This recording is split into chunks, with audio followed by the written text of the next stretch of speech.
So, for today's video, maglilinis tayo ng oxygen sensor. Ano bang benefits pag nililinis natin tong oxygen sensor? Siyempre, una, makokorekt niya yung air-fuel ratio ng ating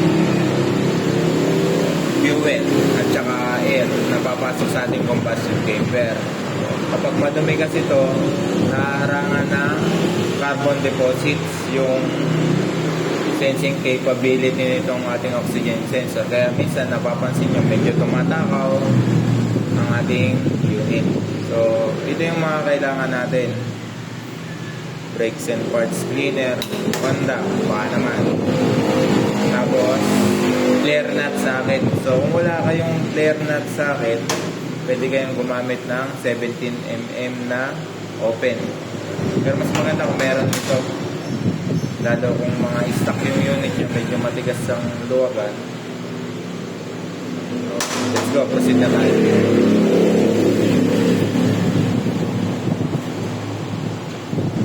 So, una, tanggalin nyo muna itong connector ng oxygen sensor.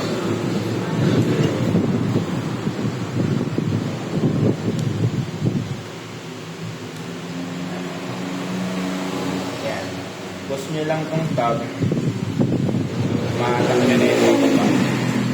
Yan. After nyan, duwagan nyo na ito.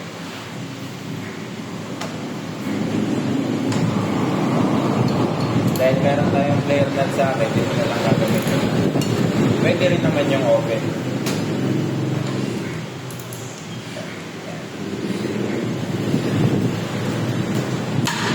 Yung matigas kasi ito eh. Kaya minsan, nataplis yung ating oven. Yan ang advantage kapag may special tools ka dito.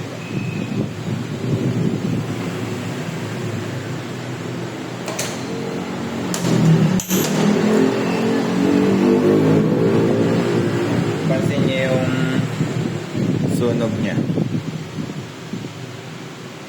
Good naman kasi kulay kalawang. Okay. Wala pa siyang indication na kumakain siya ng oil. Then, spin brush nyo lang yun para matanggal.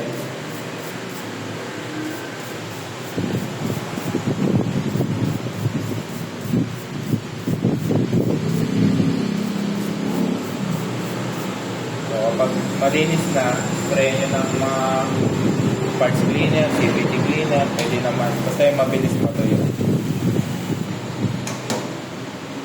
Tapos, blow dry para matuyo agad.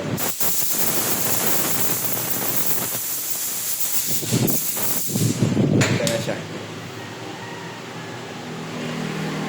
Kabit lang.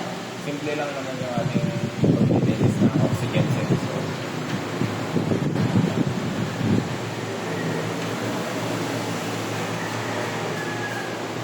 Untight muna. Then, lapat na. Saka kayo gumamit ng tools. Yeah. Ayun na. Kapit nyo na rin sa akin.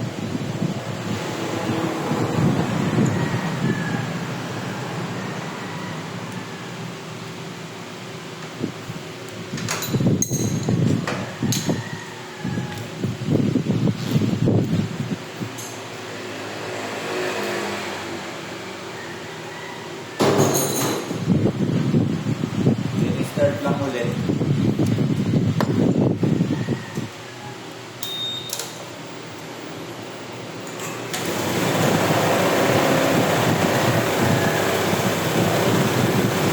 Warm up.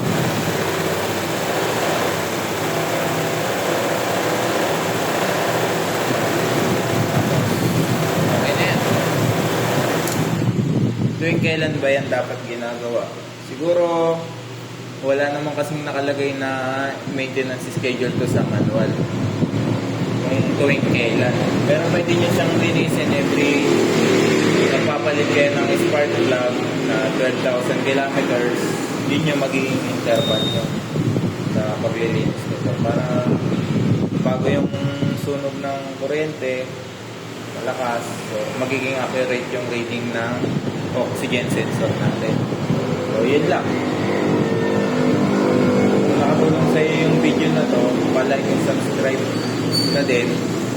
kung may gusto ko pang video na i-upload, comment pa lang din sa baba.